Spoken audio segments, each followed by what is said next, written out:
Assalamualaikum warahmatullahi wabarakatuh. Perkenalkan, nama saya Lita Izzatunisa dengan nomor NIM 13046199059. Di sini saya akan mempresentasikan mengenai hasil analisis jurnal nasional dan jurnal internasional dengan dosen pengampu mata kuliah seminar biologi yaitu Bapak Dr. Rizal Hendi Ristanto, MPD. Nah, di sini ada dua jurnal yang kita analisis. Yang pertama jurnal nasional dengan judul Pengembangan Penuntun Praktikum Biologi Umum berbasis inquiry terbimbing mahasiswa biologi STKIP Payakumbuh dengan penulisnya yaitu Sri Ningsih tahun 2016. Nama jurnalnya adalah Jurnal IPTEX Terapan dengan terakreditasi SINTA 3. Lalu untuk jurnal internasionalnya dengan judul Biodiversity, Knowledge, and Conception in Latin America Towards an Integrative New Perspective for Education, Research, and Practice. Nah, penulisnya ada 3, Gonzala, Rocchio, dan Maria. Tahun penerbit jurnal di 2022 dan nama jurnalnya itu adalah International Journal of Education in Mathematics, Science, and Technology atau IGIMST dengan jurnal terakreditasi dan bereputasi Scopus Quartil 2. Adapun tujuan dari analisis jurnal ini adalah yang pertama memberikan inspirasi, ide gagasan untuk topik skripsi, dan yang kedua itu untuk mengetahui kelayakan pengembangan penuntun praktikum yang berbasis inquiry, dan yang ketiga adalah mengetahui pelaksanaan pembelajaran yang baik. Yang pertama kita akan menganalisis jurnal nasional dulu dengan judul Pengembangan Penuntun Praktikum Biologi Umum berbasis inquiry terbimbing mahasiswa biologi STKIP Payakumbuh. Bagian yang pertama adalah pendahuluan. Jadi di pertama pendidikan. Nah, penuntun praktikum ini adalah salah satu sarana dalam pembelajaran. Sarana dan prasarana itu termasuk dalam satu hal yang mempengaruhi mutu pendidikan di Indonesia. Nah, pada praktikum, peserta didik langsung terjun ke lapangan pada gejala konkret yang dihubungkan ke konsep pembelajaran sehingga peserta didik dapat memahami materi tersebut dengan baik secara mudah untuk dipahaminya. Ya. Nah, pembelajaran berbasis inquiry yang mana lebih menekankan pada aktivitas peserta didik daripada produk yang dihasilkan dari kegiatan praktikum tersebut. Sehingga peserta didik ini dapat mengembangkan pola pikir yang logis, kemudian sistematis dan intelektual dari apa yang ia lakukan dari kegiatan praktikum tersebut. Nah, permasalahannya pada instansi ini, penuntun praktikum yang terdapat di Biologi Umum STKIP Payakumbuh adalah bersifat konvensional. Kemudian langkah-langkah atau tahap yang terdapat di penuntun praktikum itu lebih kurang jelas gitu, belum jelas tahapannya. Kemudian penuntun praktikumnya lebih menekankan kepada hasil produknya dibandingkan proses kegiatan praktikumnya. Nah, pada permasalahan ini, sehingga peneliti ingin mengembangkan suatu produk yaitu penuntun praktikum yang mana dapat mengisikan mahasiswa tersebut lebih kepada aktivitas lebih menekankan proses kegiatan praktikumnya sehingga mahasiswa dapat meningkatkan aktivitas atau motivasi aktivitas, kemudian kemampuan berpikir mahasiswa serta hasil belajar mahasiswa yang lebih baik.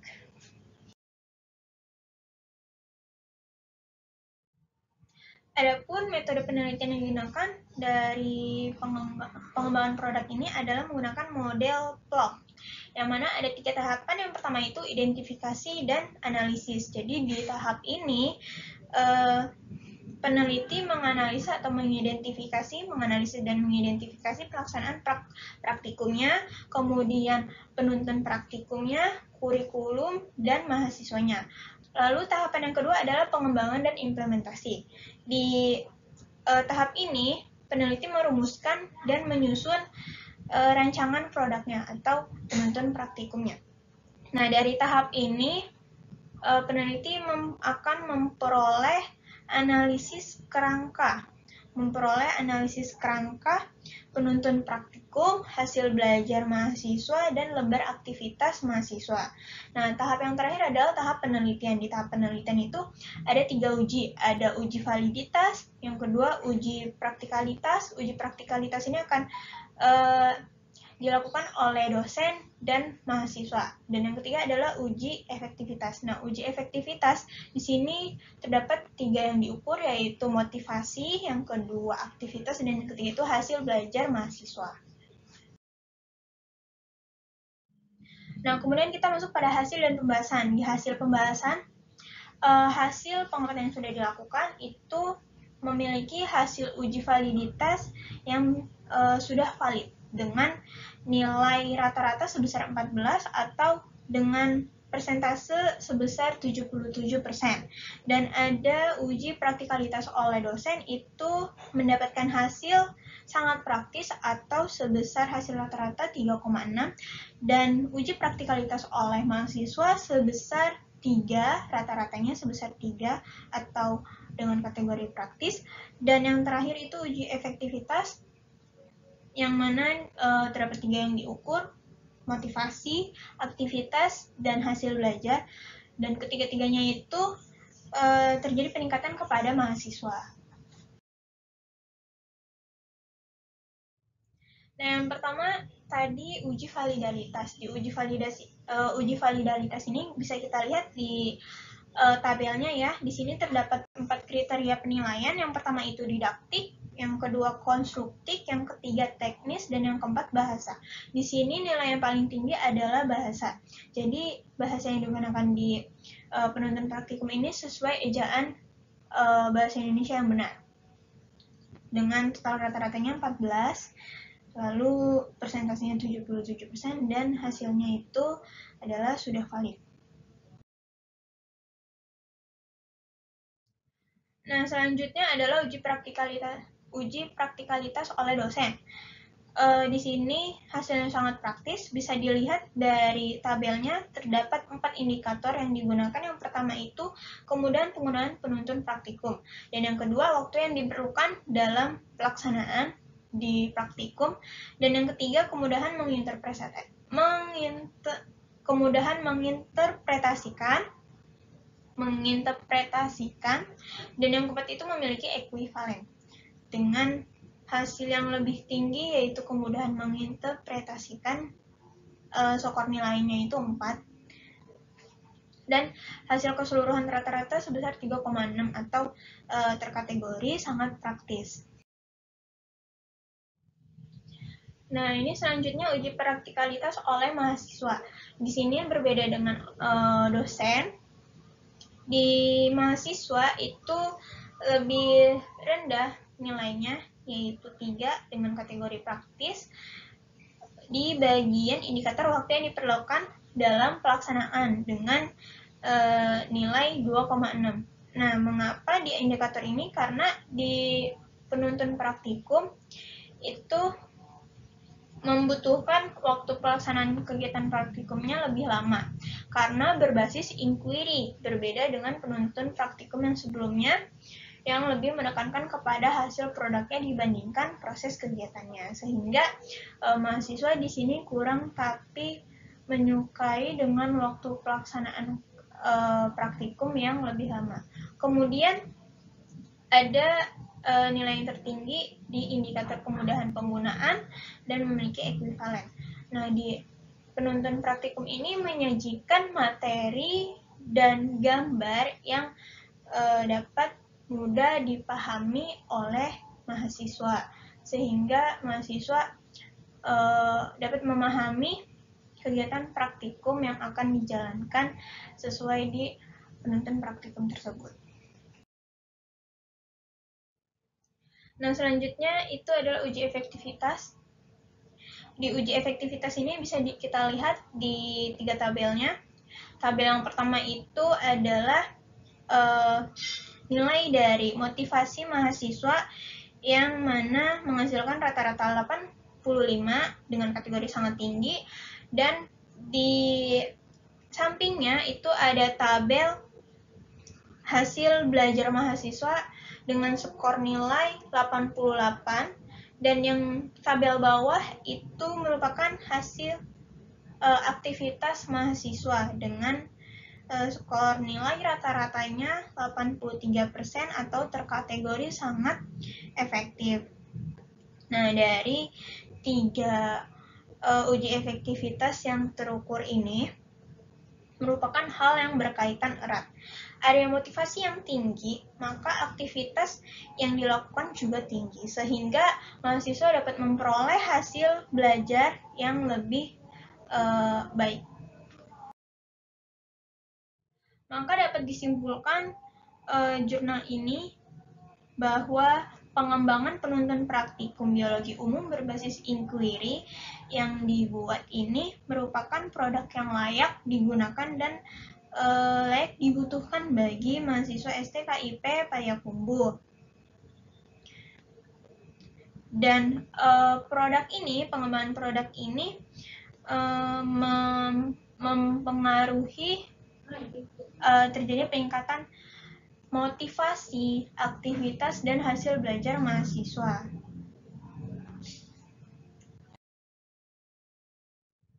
Selanjutnya kita akan menganalisis jurnal internasional dengan judul Biodiversity Knowledge and Conception in Latin America Toward an Integrative New Perspective for Education, Research, and Practice.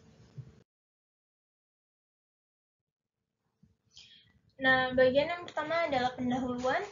Jadi, biodiversitas ini memainkan peran yang sangat penting dalam kehidupan manusia, yang mana biodiversitas atau keanekaragaman hayati memiliki peranan penting seperti menyediakan bahan pangan dari tumbuhan-tumbuhan yang dapat kita gunakan, dapat kita manfaatkan sebagai misalkan kayu yang menjadi pondasi rumah dan lain sebagainya. Kemudian juga sebagai sumber energi, seperti hasil dari tumbuhan yaitu karbohidrat, lalu sumber air, dan memberikan lingkungan yang berkualitas, yang mana kita kan memerlukan oksigen dari tumbuhan-tumbuhan tersebut ya.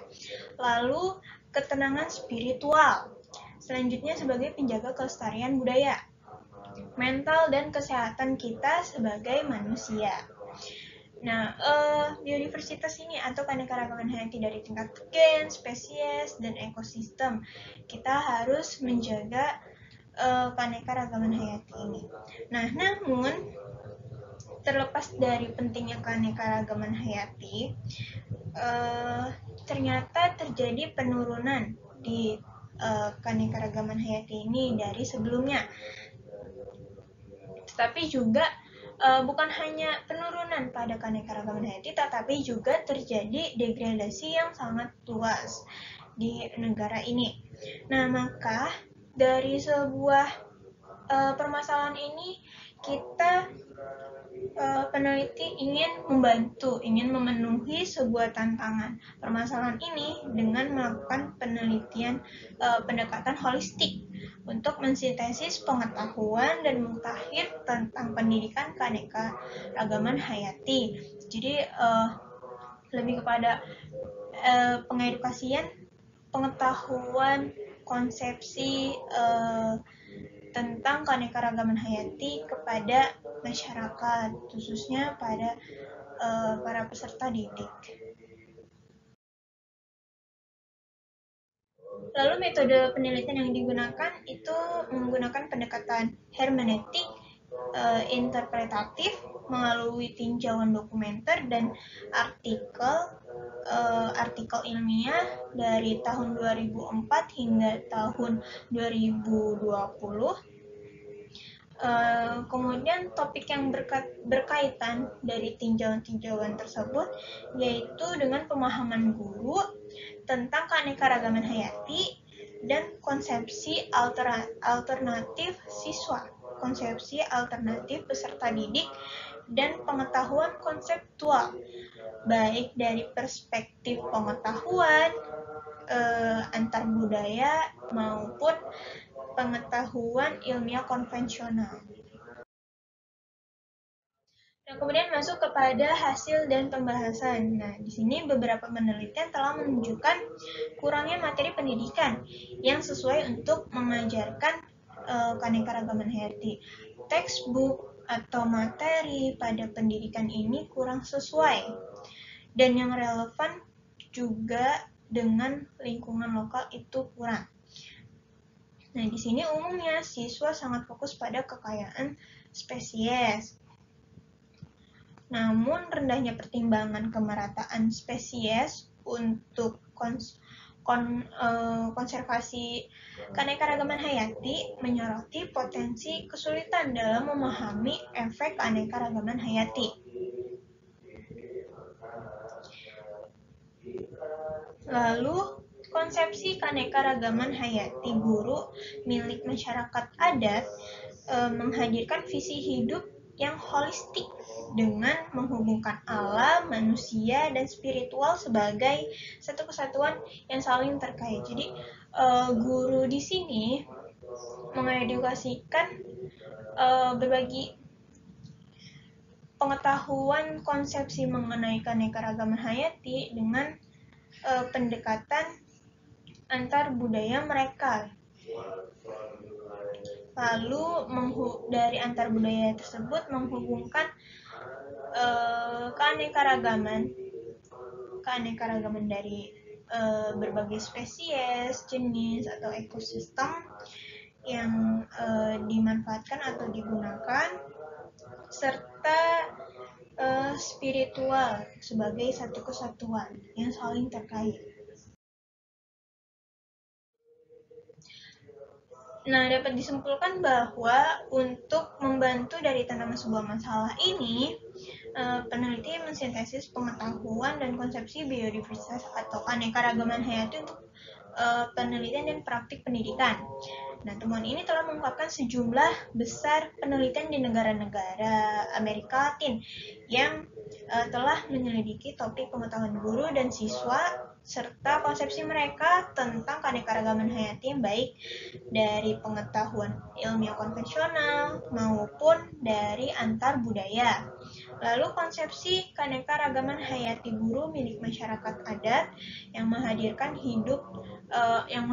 visi hidup yang holistik dengan menghubungkan alam, spiritual, manusia dengan sebagai satu kesatuan yang saling terkait. Demikian presentasi mengenai hasil analisis jurnal nasional dan internasional yang saya kemukakan. Semoga dapat bermanfaat. Kurang lebihnya mohon maaf. Wassalamualaikum warahmatullahi wabarakatuh.